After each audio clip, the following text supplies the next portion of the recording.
Hey, everybody. Welcome to another episode of The Music Den. I am, of course, your host, Armando Venditti. And in this episode, I have a special guest, Mr. Bill Schuster. Hello, Good everybody. afternoon. How's it going, Bill? Pretty good. Thanks for having me, Armando. Thanks for being on. You're my first guest. Yes, Yeah. it's an honor. I appreciate it. Well, I appreciate you doing this. So, how are we going to put this? Okay. Well, Bill and I have an appreciation for Pink Floyd's The Wall. And I came up with an idea to just have him on, and we were just gonna have a discussion about why we like the wall so much, and why maybe people don't like the wall so much. Just basically have a conversation, shoot the shit, basically, and throw ideas back and forth and see where it goes.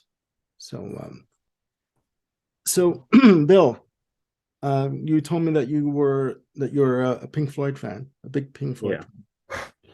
Okay, same here, same here. So, uh, with the wall, what was it about it that attracted you to it so much? Originally, this album has a reputation for I don't know how much That's glare there perfect. is. That's perfect. Uh, it has a reputation for among haters for being an album that you can't relate to because it's about a spoiled rich rock star, but it's about a lot more than that. And as a an alienated, outcast kind of misfit teenager, this album it definitely resonated with me lyrically. I mean, the music's wonderful, but Roger Waters' lyrics, you don't have to be a rich rock star to find things to identify with in the lyrics on this album. Yeah. It gets deep into the human condition in a lot of ways, and as a teenager, it really it spoke to me, and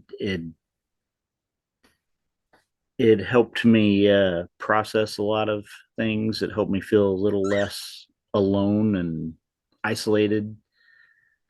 Um, Mhm. so it, unlike some of the other Pink Floyd albums that I had listened to previously, when my friends introduced me to The Wall, the entire album, it was kind of a revelation. For a while there, it was my favorite album, period. Mhm. That's changed over the years. It didn't last long, but it's still always been there. And I appreciate the fact that we got to have an excuse to listen to this because I've listened to it multiple times in the last week. And it's the first time I've done that in a very long time. And I remembered how much I love this thing. It, and yeah, I really, I think at one point I got to where I didn't think it was the masterpiece that I thought it was when I was younger. And well, no, it still is. It's Mhm. Mhm. Yeah. Yeah, I would agree. Um, well, I mean, just to give everyone, if you've been living in a cave, then you don't know the history of why the wall came to be the wall. Roger Waters, they were and Floyd were on tour in '77, and they were playing the Stade Olympique in Montreal. And by this point, his domination on the band was cemented. I mean, he basically was ruling everything in terms of songwriting and producing and arranging. And he wanted the audience to sit and really listen to what they were playing, to the music. Well, there was a fan that wanted to get to the front of the stage, and he was sort of like clawing his way through the crowd. And Waters walked up to the guy and literally spat in his face. And Waters at that point was disgusted with himself. And subsequently, he started writing songs, demos that would eventually become The Wall. He felt like he wanted to distance himself from his fans, from the music business, from basically from everybody around him, and out came this outpouring of music that I guess he thought was idiosyncratic in terms of like, it's just me that's going through this. But I mean, when you look at the subject matter of The Wall, I mean, we all feel it. I mean, Yeah. we all feel isolated at times. Some of us more than others, but I mean, the subject matter is universal. Um, um, my thing with The Wall is my history with The Wall. I've known of this album pretty much since it came out, right? I mean, I was 9 years old when it came out, right? It was released in December of 79, November or December of 79.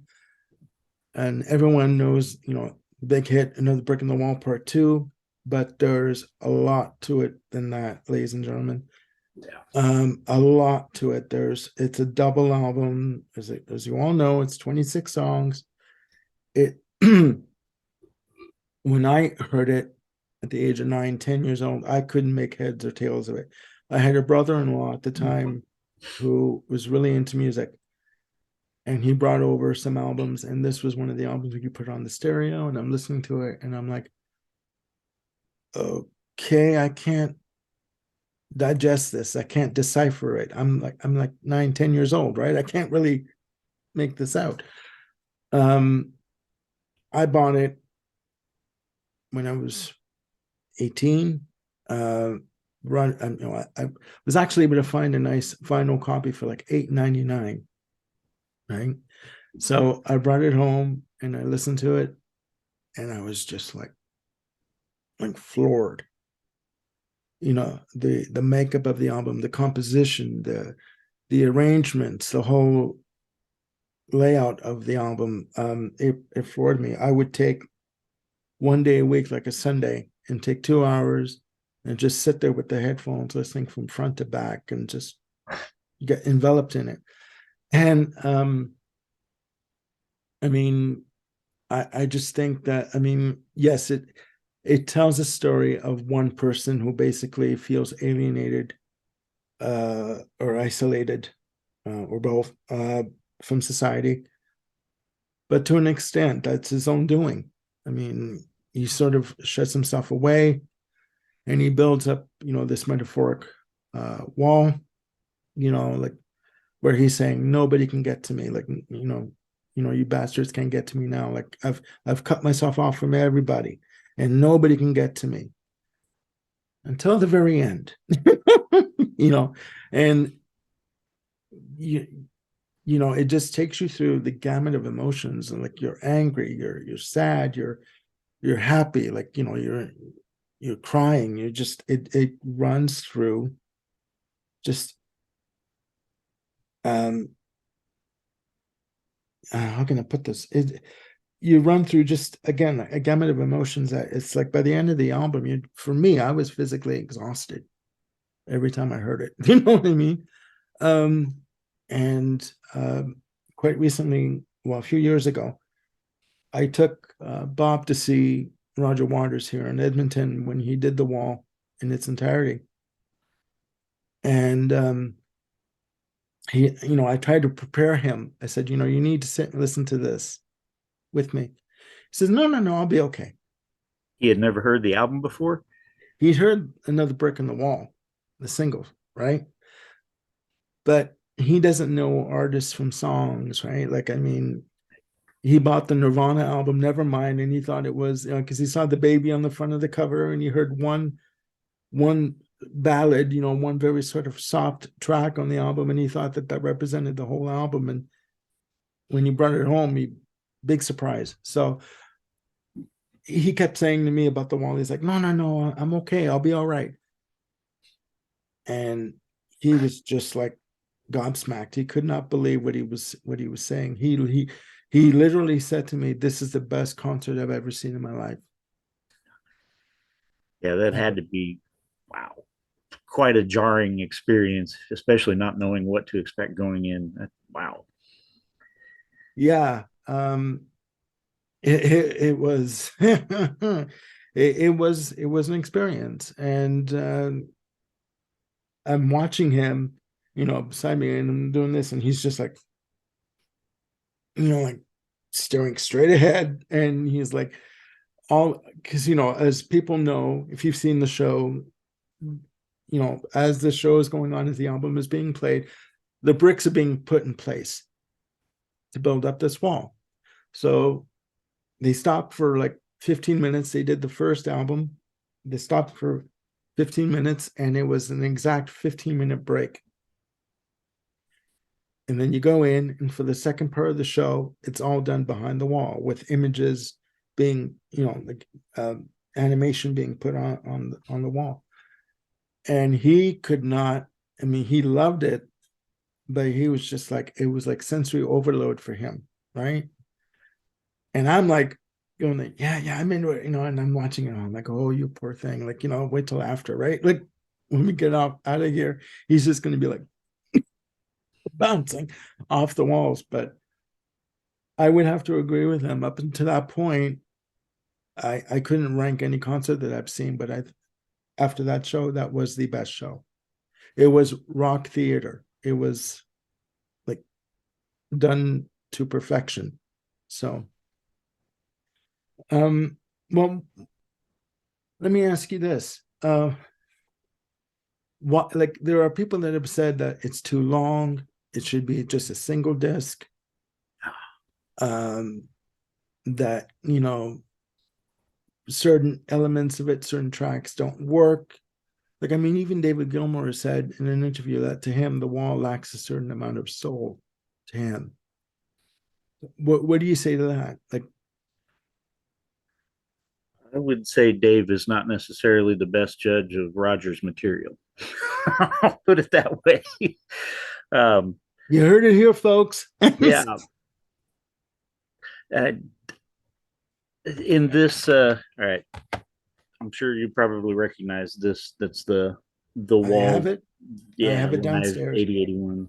It has little interview bits with all four of the main members of Floyd in here, and one of Dave's comments has to do with he says something along the lines of "Run Like Hell" and "Comfortably Numb" are his favorite musical pieces on the album, and he says, "But I would say that, wouldn't I?" Because of course he had the musical credit for those tunes. So, Hmm. but as far as it being too long, um, there was a time on side three in particular that I might have bought into that a bit because I don't know what the rock radio situation was in Canada, but back in my younger days here in the States, there were six songs that got played incessantly from The Wall. Another Brick in the Wall, Part Two, Hey You, Comfortably Numb, Run Like Hell, Young Lust, and Mother were the one. I think that was six. Yeah, but I'll believe you you know, when you say it's six. It's okay.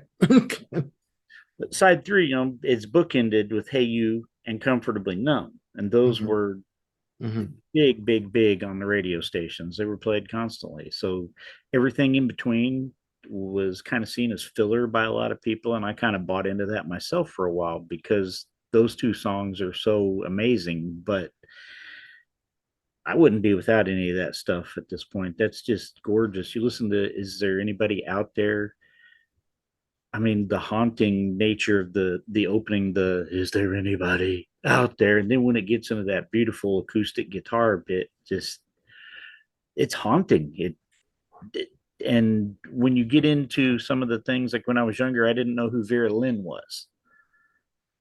I didn't know that she was, a an English singer in World War II who was famous for a song called "We'll Meet Again," and of course that plays right into the lyrics, plays right into the whole the World War II aspect of the album Yeah, and Roger's dad, and it becomes much more important upon finding out, oh, this isn't just some random name that Roger picked out of a hat, and yeah, no, this makes sense in the context of the whole story. And also in the notes of "Is There Anybody Out There?" David said something about how Roger wrote "Nobody Home" in one night, just off the cuff. And I remember as a teenager, my friends and I used to love that song, the lyrics of it. And I'd actually pointed out to my wife listening to it earlier, the line about nicotine stains on my fingers. And back in my younger days, I was a heavy smoker, and oh yeah, I forgot all about that. I did used to have the nicotine stains on my fingers, and that's just one of the many little lyrics in there that used to Yeah, resonate with me. yeah. These are not the songs that you're going to hear on the radio. Likely, Mm-mm. they're not the ones that are going to appear on compilations, greatest hit CDs, but they're brilliant little pieces that all add up to the whole patchwork quilt here. This album, Mm-hmm. I think every piece is necessary. There's not a single one that I would get rid of. In fact, if anything, I would say I'd like to add the extra bit. Um, I'm trying to think what they called it here. Let me take a quick look in the It's okay. We in. got time. No problem. Yeah, the last few bricks that they Oh, added in during yeah. the The incidental pieces in, during the live. yeah, Oh, yeah. I would like to see that actually become an official part of the album, frankly. But yeah, Yeah. Yeah. You see, yeah. Um, sorry. Were you, I didn't mean to cut you off that's all right. because you were doing great. I mean, um, yeah, those tracks, Hey You, um, Uncomfortably Numb, Run Like Hell, that, etc. They were in Toronto when I grew up. They were a staple on Q107 in Toronto, which played classic rock, hard rock, classic rock mostly, and they were a staple up until about I'd say about 10 years ago when they changed their format completely. Um, yeah, I think that the album, how can I put this? The sum is greater than its parts. Do you know what I mean? Oh, yeah. It works as a story from beginning to end. I mean, yes, it's talking about Roger Waters and the the loss of his father in the war. But I mean, the way it's set up, I mean, it starts out with In the Flesh, and he's already the rock star, like he's already sort of building up the wall within himself. And then it goes to when he was born, and it goes through his life.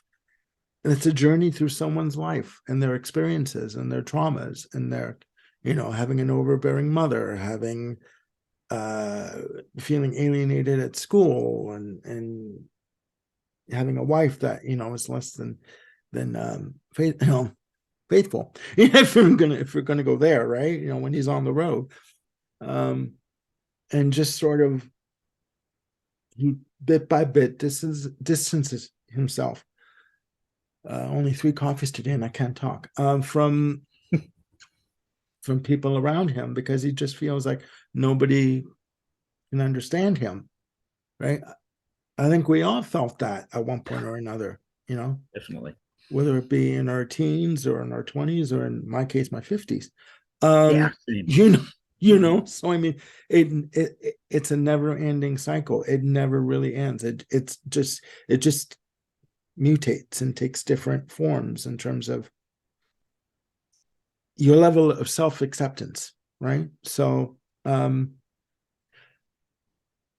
I don't know. I mean, for me, it just the acoustic pieces on side 3.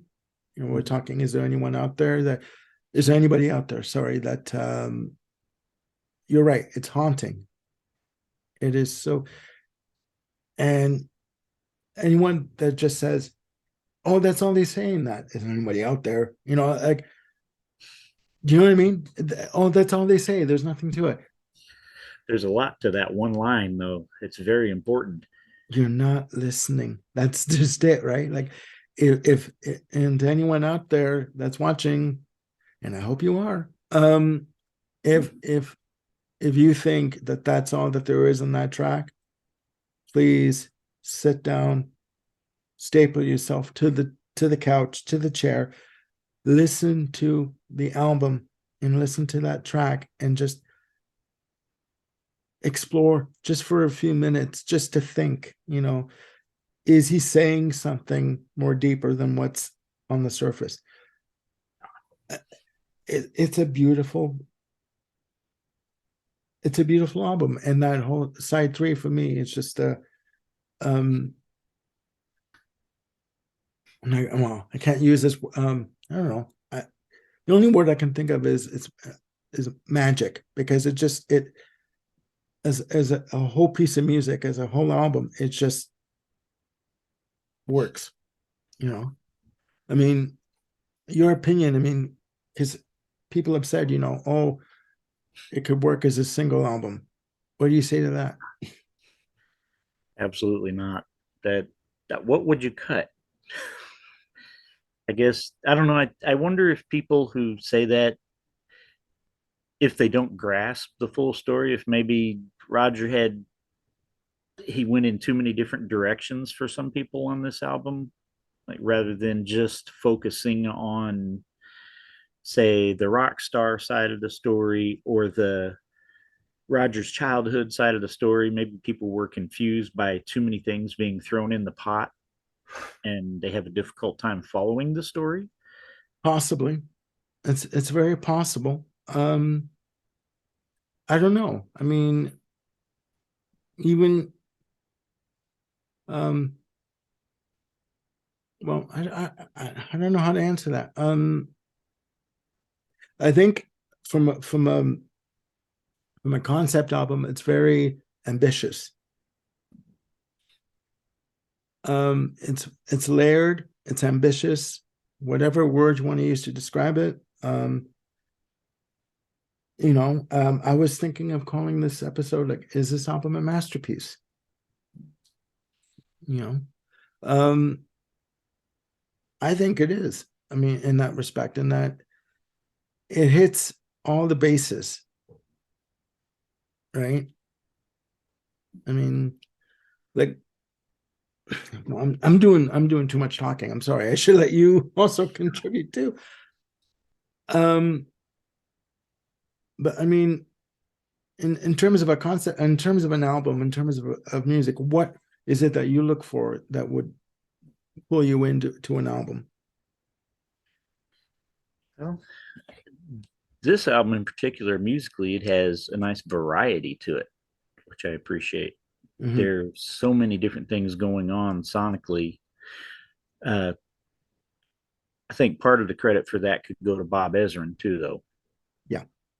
I don't think he's required to make a Pink Floyd masterpiece because obviously they've done others without him, but he definitely is noticeable. It's clear that this is a Bob Ezrin co-production here because his touches are evident Mm-hmm. throughout the album. Mm-hmm. Um, and I think that adds a nice spice to the mix that helps give it more sonic variety that maybe they wouldn't have had without Bob. Yeah. Yeah. Um, I would agree. You know, at that point, Bob Bob Ezrin, sorry, I cannot speak today. Bob Ezrin was known for working with Alice Cooper, Welcome to My Nightmare, all the Alice Cooper band albums previous to that, and most notably and Kiss, Destroyer. Um,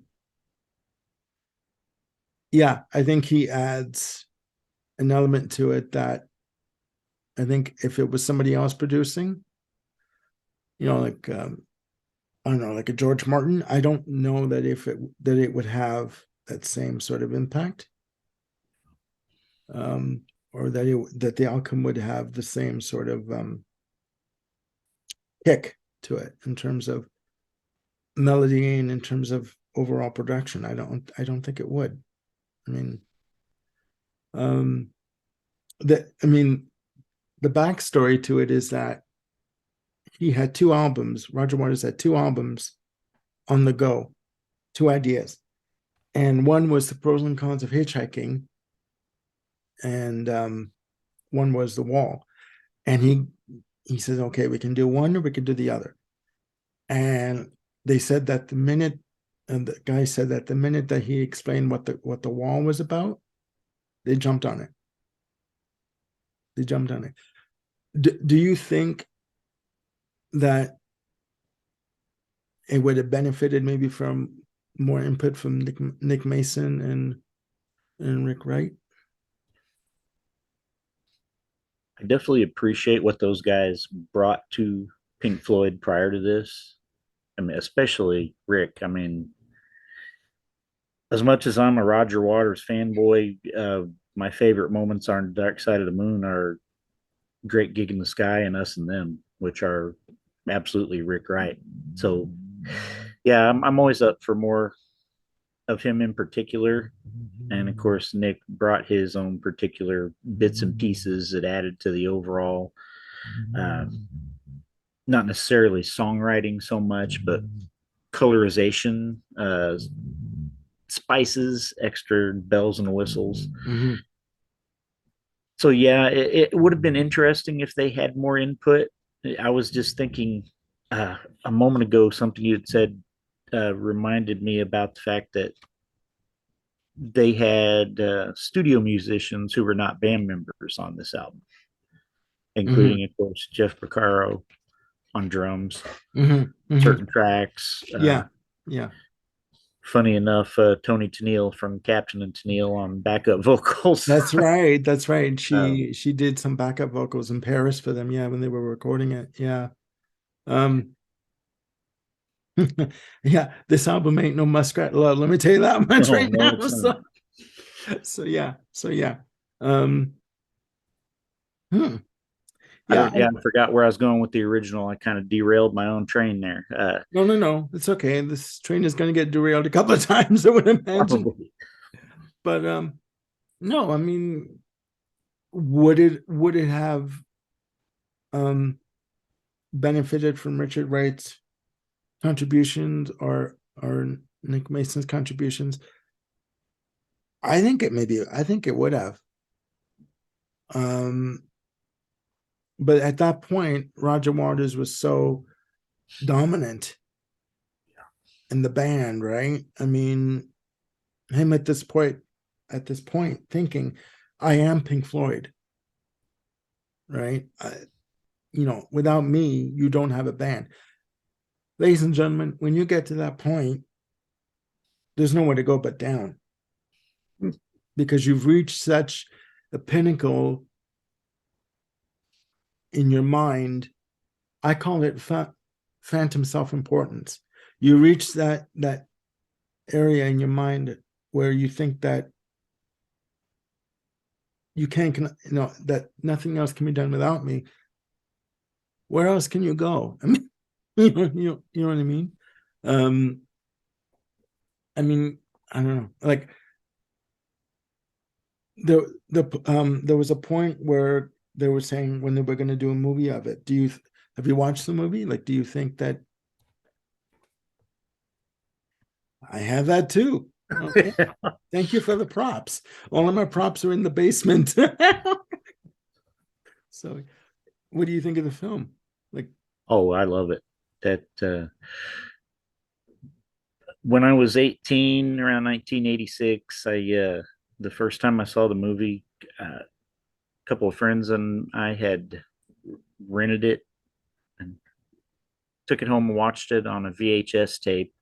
And that was the only time in my life I've ever taken mushrooms. And that was quite a way to watch that movie for the first time. you took mushrooms watching The Wall, Yeah, that was an and interesting experience. you came through the other side. Okay. Mm, okay. Yeah, that so my initial experience with that movie is a bit colored.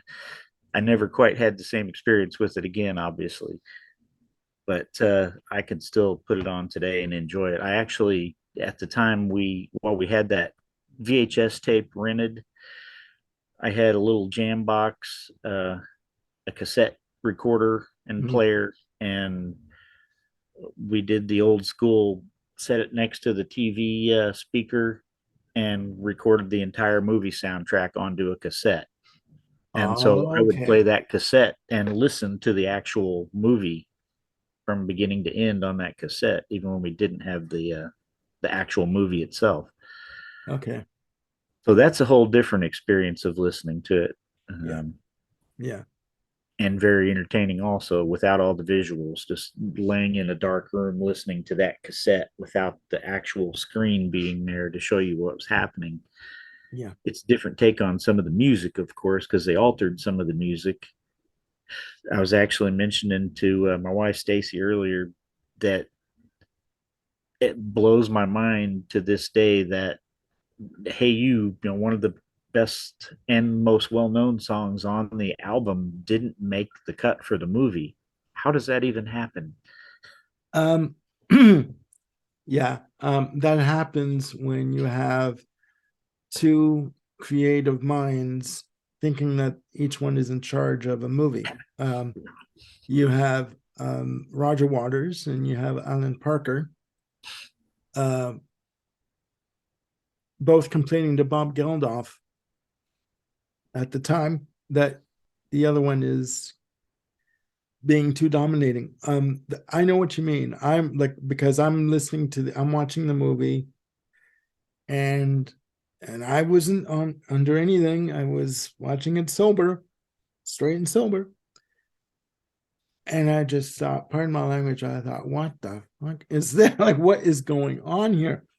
And um, because the album is played, the tracks are played in chronological order in terms of the appearance on the album, until you get to Hey You, side three, track one. Where the hell is it? Right? Yeah. And I'm like, okay. Um, and I heard that when they were going through an edit of the film, they had it in. They were going to put it in, but they felt that the piece that went with the music that was shot was too long, and that it was taking away from the story. I mean, I don't agree with it. I think it should have been in there. I think it's a beautiful piece of music. I think as a track, I think it stands out. Because I mean, you have a movie that really has the narrative is basically the music and the scenes and like the actions in the film. There's no one acting in terms of like, like an actor up front saying dialogue. The album carries you along, so it carries the movie. So I mean, I think it should have been in there. I really do. I really do. Um, yeah, I have to watch that again. Actually, I actually also have the immersion box set Nice. of The Wall, and it's got demos and all that, of the album, and it has the live version of the album at Earl's Court. Is there anyone out there? Um, Speaking of which, do you've heard the live version, studio version? Which do you prefer? That's a tough call. I think I would like to pick and choose certain tracks. Uh, some I would prefer the live, some I would prefer the studio, but the studio album is closest to my heart. It's the one that's been with me the longest. Those are the definitive versions of those songs for me, even though some of the live versions might be superior in some ways. So Mm-hmm.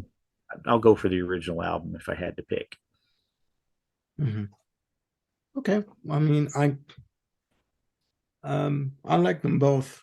I do like the live version, because it has the incidental pieces, like a few more bricks, and where they're putting up the wall, and I can sort of see in my mind's eye kind of thing, listening to the album as they're putting the bricks up on the stage and all that. So I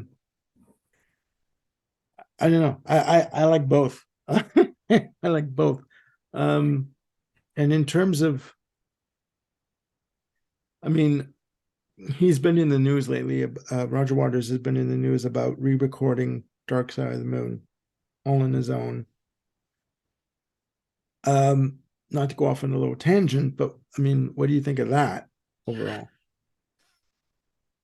Well, I love Dark Side and I love Roger as an artist, and I will definitely buy it and listen to it. But I'm skeptical because Dark Side is such a perfect album. Hmm.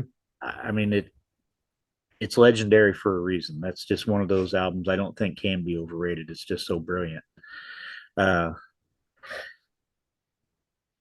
I did find it interesting that Nick Mason, I don't remember the exact quote, but he had said something along the lines of how Roger had sent him a copy of it, and Nick had said something like it was annoyingly brilliant.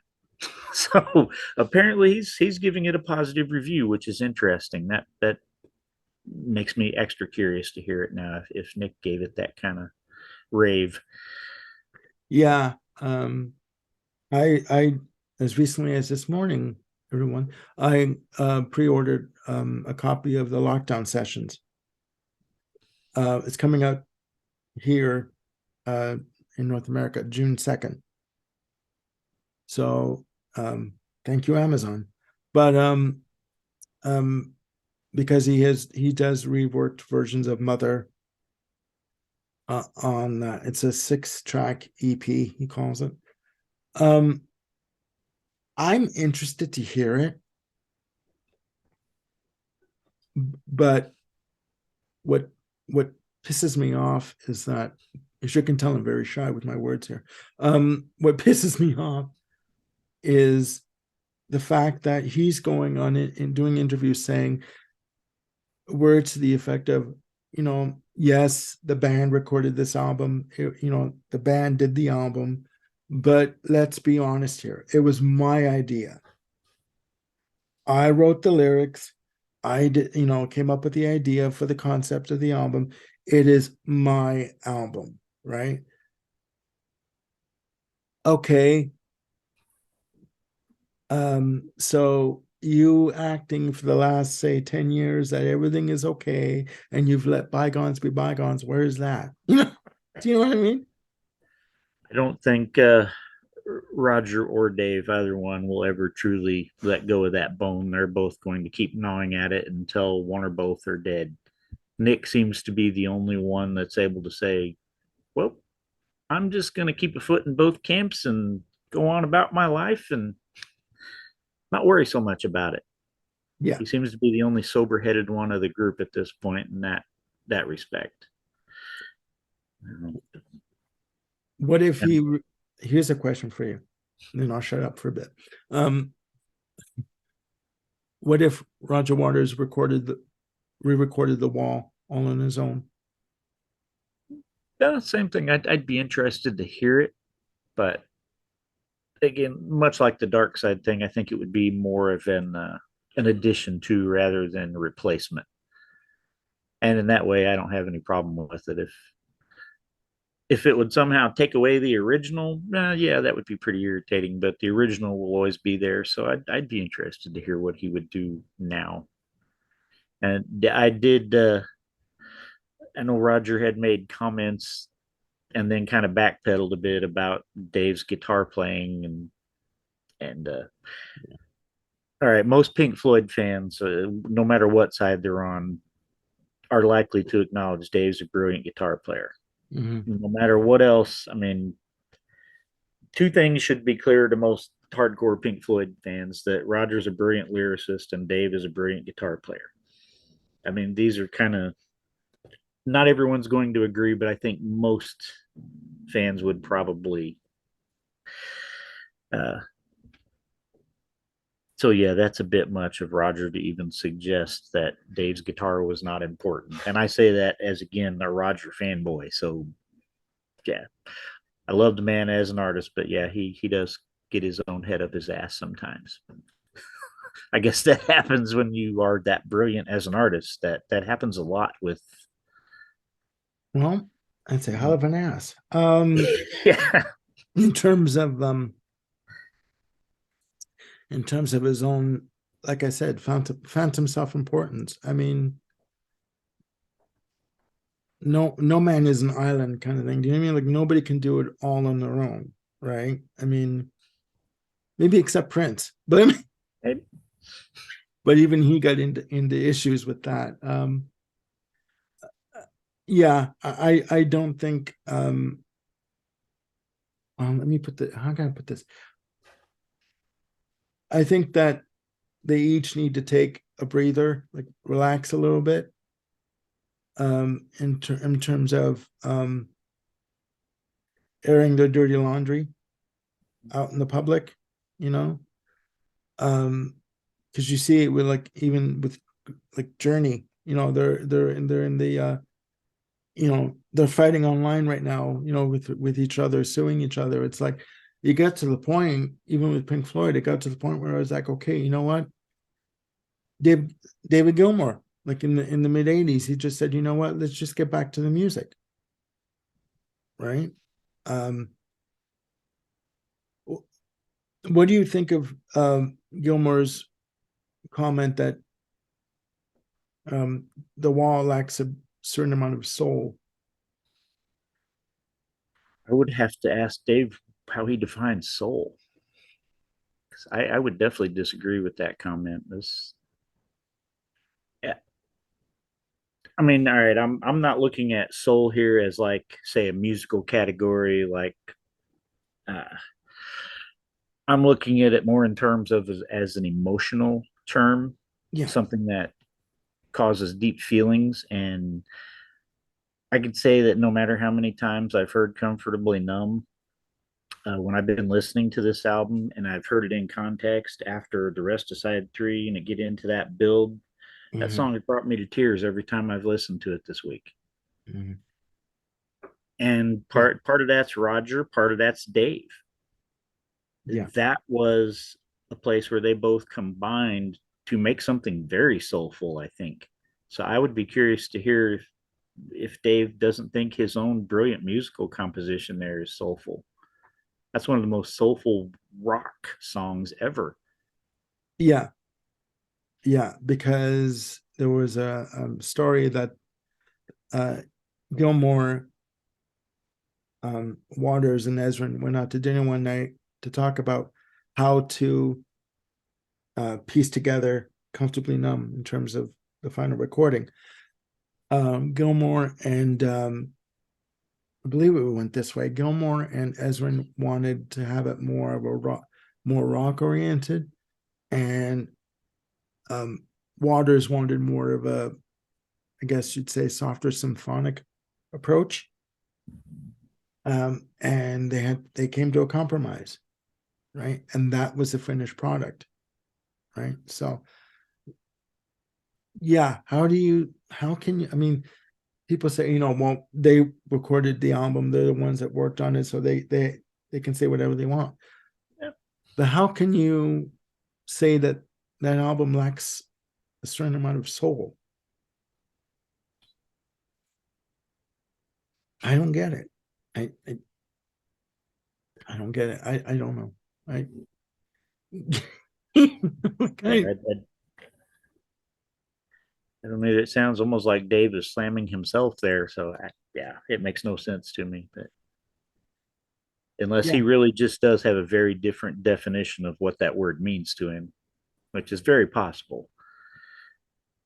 But Well, if I so, mean, I'd like to know. yeah. I mean, exactly. I mean, he's also been on record as saying that, music to him means that there are no limits in what you can do or what you can put on record. So again, like, explain yourself when you make that kind of a statement. I don't know.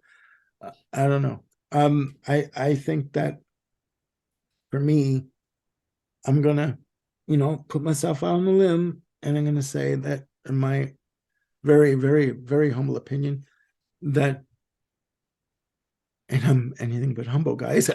But I think that for me, this is the album I go to when I want to listen to Pink Floyd. Um, it brings up so many different emotions for me. Um, like you're talking about your experiences, and what when you were younger. For me, when I hear side three, for example, um, when I, the one track Vera Lynn, um, I think of my sister that's passed away, that was murdered. I mean, let's be honest here, she was murdered. And um, when you hear the lyrics, does anybody here remember Vera Lynn? Remember how she said, "We'll meet again some sunny day." It's like, to me, that's almost like my sister coming back to me in my mind saying, "I'll see you again." So at some point, you know, so it's all those emotions for me. And then I'll shut up, guys. It's all those emotions for me that come up, that are in that album, you know. Um, so yeah, I would say it is a masterpiece. I'll go on record again, for me, for my own personal, and I mean, it's not to say that Dark Side of the Moon is anything less than what it is. It's just, for me, Dark Side of the Moon is the one album that everyone talks about. For me, this is the one. You know, uh, the Wall is the one for me. So in terms of the one I go to, so yeah, I mean, that's all I can really say about that. So, um, I mean, have you seen Roger Waters do it, the Wall in concert, or? No, I have the uh the concert DVD that he put out in '99. I'm trying to Oh, in was it In Berlin, the Flesh? Is that what it was called? hmm? In the Uh, Flesh. Yeah, yeah, I've got that too. I think I yeah. have that.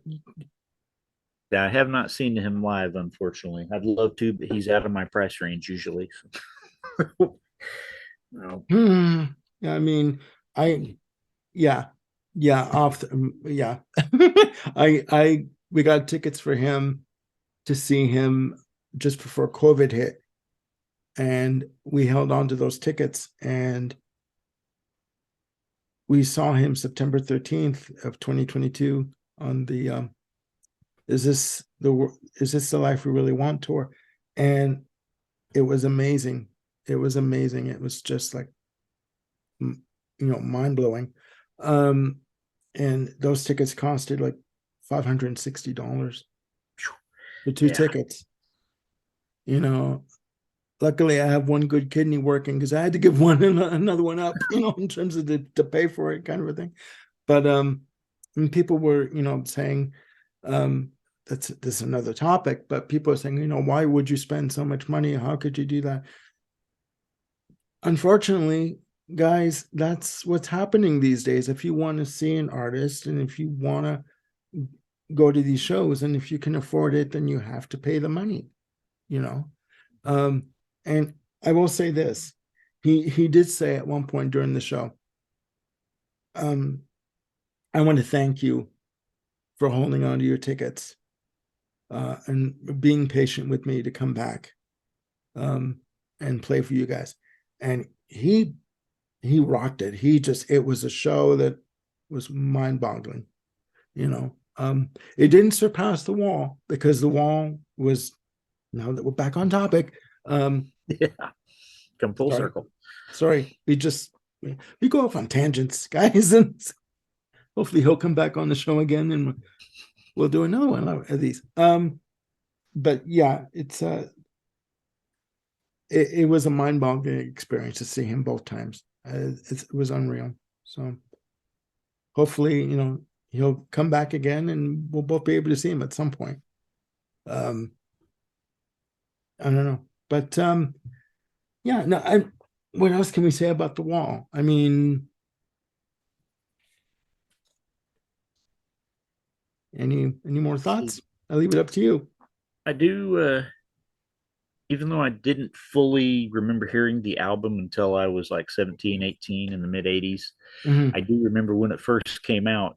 Uh, when Another Brick in the Wall Part 2 was the big hit on the radio. I remember being irritated with it as a kid. I was like 11, 12 years old at the time when it was on the radio. And at that time, I was a kid that actually appreciated school, and I'm totally misunderstood the message, of course. I thought it was just strictly an anti-education Yeah, period yeah, yeah. On the face rather of than a yeah, critique of the British school system. And so I completely misinterpreted it and did not like it. It bugged me as a kid. It wasn't until later on that I grasped what it was actually about, and okay, this song is actually pretty cool. um, yeah, yeah. No, Looking through the track listing here, seeing uh, "Goodbye Blue Sky." That's his one we haven't mentioned. yeah. Another gorgeous, gorgeous It song. leads off site too. Yeah, That bit with the voice. Look, mommy, there's an airplane up in the sky. That always creeped me out. It still does to this day. Knowing what's coming with when that's a you very effective.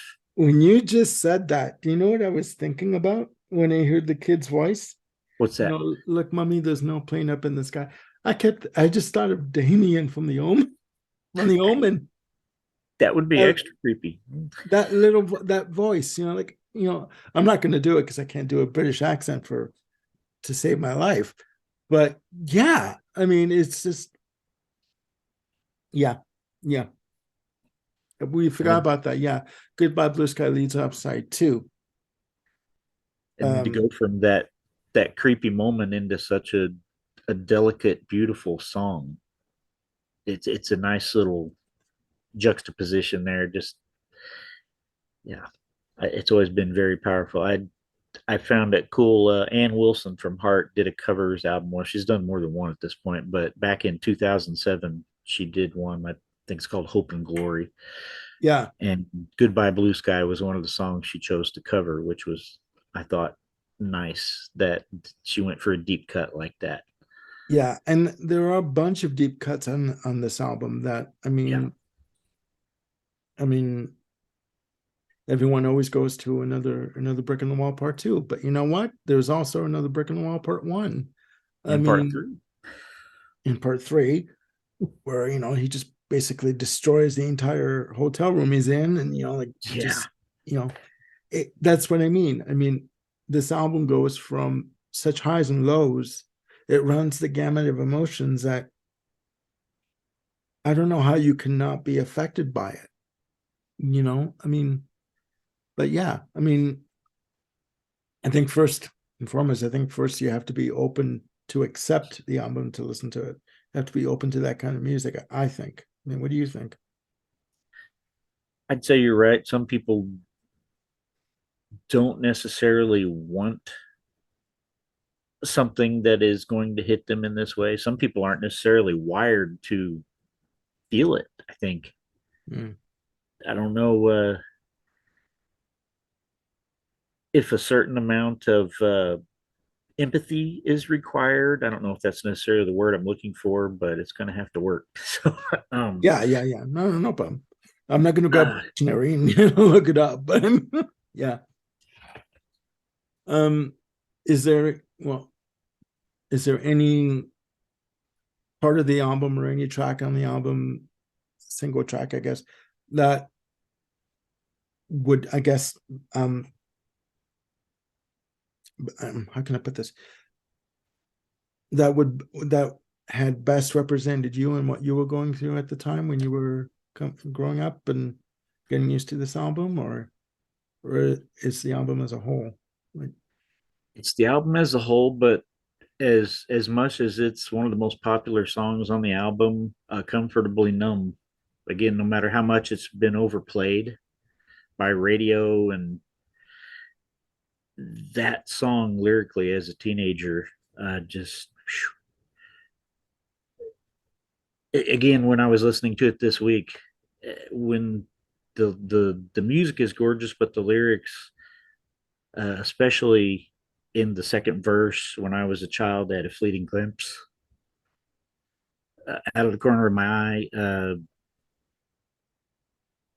I turned to look, but it was gone. And yeah, the child is grown, the dream is gone. I'm about to get teared up now. Just that line. Hey, you know what? Go for Yeah, it. that. I did over violin, so I Yeah.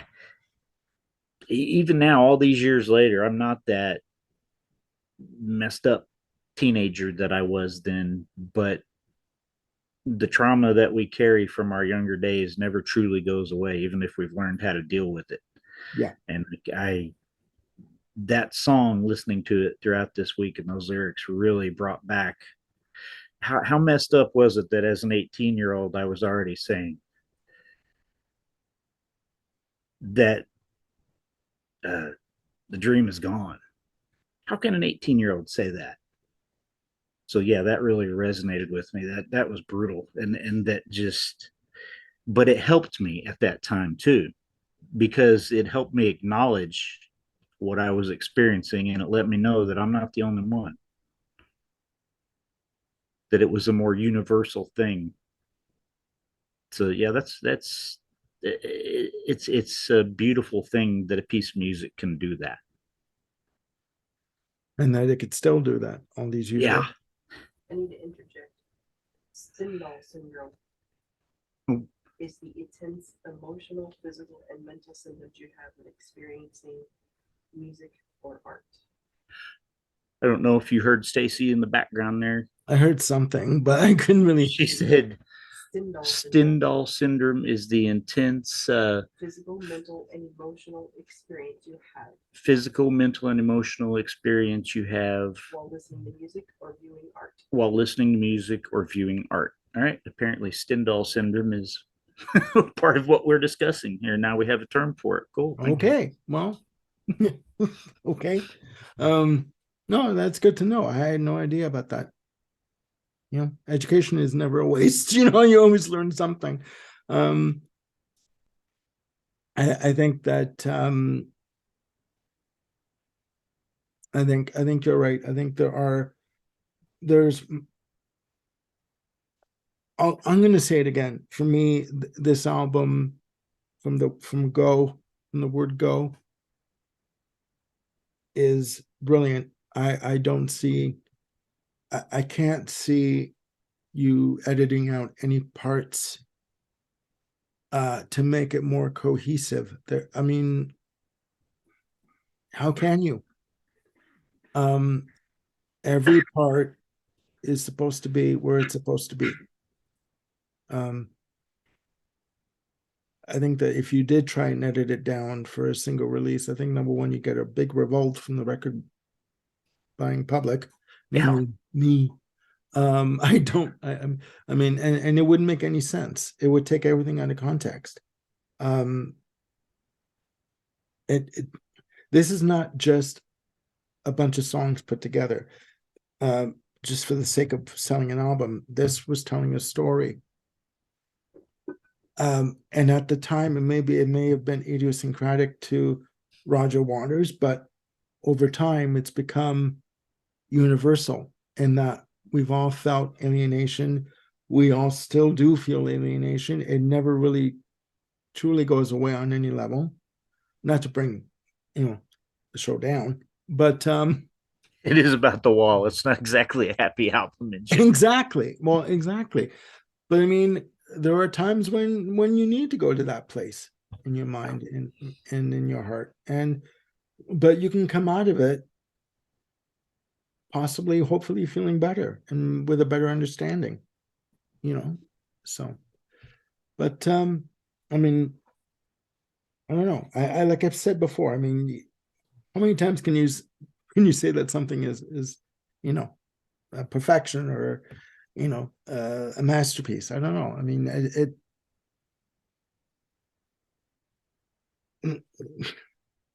I kind of get ticked off with artists that that release an album that and then they say oh, it really wasn't our best work looking back on it. Well, how in the hell do you expect the record buying public to to buy something that you've put out if you yourself, I don't care when you say it, when it's first promoted or years later, how can you expect someone a fan to get into it when you yourself aren't really into it. I mean, it doesn't make any sense. Artists are rarely the best judge of their own work. True enough. True enough. Okay, well, we're at over an hour, I believe, at this point. I mean, is there anything else you'd like to discuss about the wall or any points? There was one thing I was thinking of that I was picking up on when going through this. What do you think about Roger Waters imagining himself as a fascist dictator, and say some of the slurs that he used in character in the show must go on in the flesh, and side four is it goes through that, and all the Nazi like imagery basically and stuff like that. What do you think about where his mind was going there? Do you think that was acceptable for artistic effect? Do you think I don't know, what are your thoughts on that? Well, I think you have to put it in the context of it being a story, and that there are people out there, as unpopular as it is, there are people out there who still believe in those ideas Yeah. and those ways of life. I do think that you have to look at it as, I look at it as a four-sided play, or a four-sided movie, and you have to look at it, put it within the context. I mean, you know, am I going to be pissed off because he may have used the word, if he had used the word cripple on the album? Am I going to, seek him out and kick his ass? No, because I mean, number one, I don't know where he is. Number two, I mean, He's almost 80. You could take him. well, with this wheelchair, I think I could. Yep. But I think that, and I'll ask you the same question. What do you think? But for me, I think you have to take it within the context of what it was. So I mean, I don't get easily offended. I mean, I know who I am as a person. You know who you are as a person. Um, whether if you get offended by something, I mean, it's like, okay, it's like when you see those old those Looney Tunes cartoons, the Bugs Bunny cartoons, and you know, and you see all the references that they used back in the day. Yeah. You have to take it in the context of when it was done, right? Personally, I like watching all those cartoons, like in their entirety, because if you start editing it, then it's almost like it didn't exist. It's like it erases a certain, yeah, history. I mean, Yeah, as yeah. ugly as parts of the history may be,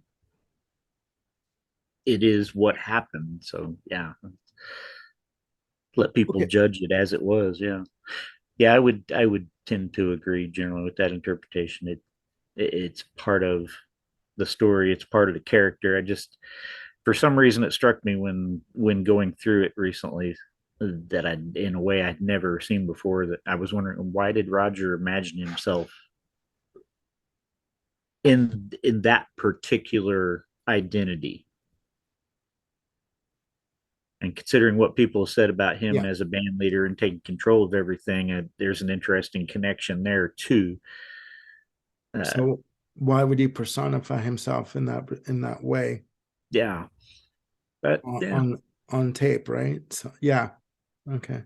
So I mean, how do you, again? Well, I think you answered the question, your point of view, but how do you feel about that? Like, do you feel it should be redone and edited to be oh, no, more up to date, or absolutely not. I think it should stand as the piece of art that it is. That I'm not a fan of, well, like say George Lucas and Steven Spielberg are famous for going through and redoing scenes from some of their famous movies Mhm. to make a kinder, gentler version, and you know, showing Greedo shooting Han Solo first, editing the guns out of ET, that sort of thing, and it I think it damages the original piece of art as it was created. It's okay to have an alternate version if they want to do that, but I think the original should always be there to be examined. And I think the same about The Wall. Just warts and all, I think it should exist as it is. Yeah, yeah. I think on a serious note, I think that because this is a serious discussion, ladies and gentlemen. On a serious note, I think that removing something that may be disturbing to you, it's like forgetting it it exists, and that's not the way to go about it. I mean, there are people out there that still believe in using those kinds of words and descriptions for people. I mean, just because you erase it from your movie or from your record doesn't mean that it isn't out there. So, and from a lighter point of view, if it ain't broke, don't try and fix it. I mean, look at it from that point of view. So yeah, I think that if you were to go back and remove all those, that one's that, and that one's that, if you try and do that, then what's the point? I mean, it takes away from the effectiveness of seeing what that character is supposed to be, what an awful person that is. So not everyone would agree that was an awful person. And that's again another reason it's important to leave it. So we're aware that, yeah, those people do exist. There are people now who would love to line people up against the wall who don't fit their particular view of what everyone should be. And so, yeah, it's a good reminder that to leave something that has a certain ugliness to it there, say, look, folks, this is reality. This isn't something in the past. It's ongoing. So, yeah. Yeah, I think it would be like just holding up a mirror, looking at the mirror, and just covering the mirror with a cloth or something, like to block the reflection, right? Mm-hmm. You're not getting the same effect. You're not getting the full effect. No. I mean, and again, I'll go on record as saying, to me, this record is a piece of art. Can you tell we like Pink Floyd, ladies and gentlemen? It's a piece of art, and to edit it in any kind of way would be, for me, I'm sure for you too, it would be to damage the overall piece. I mean, is somebody going to draw a mustache on the Mona Lisa? Surely would she not. benefit from that? No, I mean, I don't know. I mean, She might rock a mustache. I don't know. I mean, you never know, right? I mean, it might emphasize that smile, that little smirk there. If you curl the mustache just right, huh? Who knows what she was thinking when she was smirking? I mean, So never mind. Maybe somebody should put a mustache on the Mona Lisa, but not the wall. Not the wall. But no, I mean, but that's just it. It's like it. I mean, and this is another question too. Gilmore has said it was an okay album. It was an all right tour. The movie and left a lot to be desired. I won't say exactly what he said, but what is your view on that? Like, is one weaker than the other? The movie or the album? The movie, the album, or the tour? Like, do you think that it should have been brought out on tour? And do you think they should have stopped at the tour, or do you think that they should have done the movie? Oh, absolutely. I definitely am glad they did the movie. With all the arguments and compromises, and I still enjoy the movie as a singular experience away from the album. So, yeah, I am absolutely glad it exists. Well, I think not that I'm, agreeing with you again, but I am agreeing with you again. I think that that's why we get along so well. So, I think that I think that each the album, the tour, and the movie are their own entity, and I think that each one exists for their own reasons, and I think that all three entities are relevant. I mean, I do think that it was very daring to for them to put it on tour. Like, I think they only did about a handful of shows in the US. Yeah. They did LA New and York. New York. Sorry, you said New York, right? Mm-hmm. So it was New York, LA, and there was a third show. I was trying to remember. I know they did shows in London. I was trying to remember if they did show in Chicago. I don't think they did, but I'm not. My memory's dusty there. I think they did. I know that the bulk of the shows were done in the UK, like Mhm. at Earl's Court. So yeah, no, I don't know. I think that I was lucky enough to be able to see Roger Waters perform The Wall when I did. I don't think he'll ever do something like that again. But unfortunately, I'm sorry, Bill. You never know. But yeah, I mean, I don't know. I think, is there anything else that you want to talk about or bring up, or the floor is yours? All right.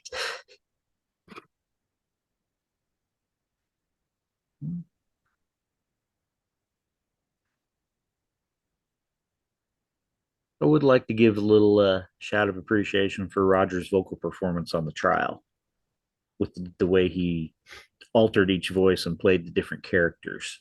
Mm, That was mm-hmm, brilliant. mm-hmm.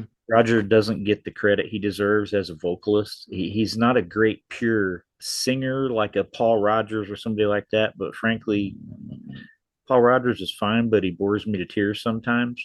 Yeah, Roger always keeps my interest because his voice is so interesting and so full of character. that's a good way to put it. Yeah, no, I agree with you. And that's a good analogy, the comparison between him and Paul Rogers. Paul Rogers sort of goes along like very sort of even keel. Yeah. Forgive the claw here, guys, but the even keel. But with Roger Waters, even especially on The Wall, he goes from such highs and lows, and there'll be like a beautiful acoustic piece, and all of a sudden you hear him do that shrieking, Yeah. and a change is coming with the music, right?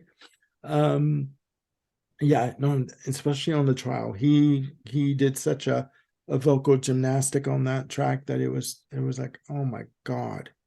Yeah. Like how the hell they're gonna top this, which I don't think they ever did really. um but Should have known. Should have sorry, known what was coming years before when he did that scream on "Careful with That Axe, Eugene." A that's little right. foreshadowing of what he was going to do later. That's right. That is so right. Oh my god, forgot about that. Okay, see, I'm learning again. And this is an education for me too, so okay. Well, I mean, I don't know what else can be said about The Wall except go out and buy it. Okay, in terms of that, right? So, Millions have. It's a yeah, yep, and millions will, yeah. for years to come, actually. So, I guess I guess I'll wrap it up for this episode. Unless if you got anything more, I mean, I don't think so. I think we've covered a nice wide ranging mess of topics regarding the wall, some directly related, some sorry, tangentially related. we've gone Related. off on tangents, ladies and gentlemen. Yeah, there you go. So, Yeah. okay, well, I guess we'll wrap it up then. So, hopefully you guys enjoyed this episode. I have yet to name it, which I'm going to brainstorm with myself and come up with a title. But please hit like and subscribe and hit the notification bell for any new content that's going to be coming up, and I will be posting new content. So I want to thank my first guest, Bill Schuster. Thank you so much for coming on the show. Thanks for having me And on. chewing the fat with me and being patient with me for my first panel episode. Hopefully I didn't bore you too much. Anyways, it's cool. Thank you. Anyways, guys, have a good day. And also, I forgot, leave comments down below and let us know what you think of The Wall. Do you like it? Do you hate it? Are you indifferent? Should it have been a single album? Should it have been a quadruple album? I don't know. So, I mean, I like to get a dialogue going on this, but yeah, hopefully you guys are having a good day and taking care of each other and yourselves. And we will chat very soon. Bye for now. Tear down the wall, folks.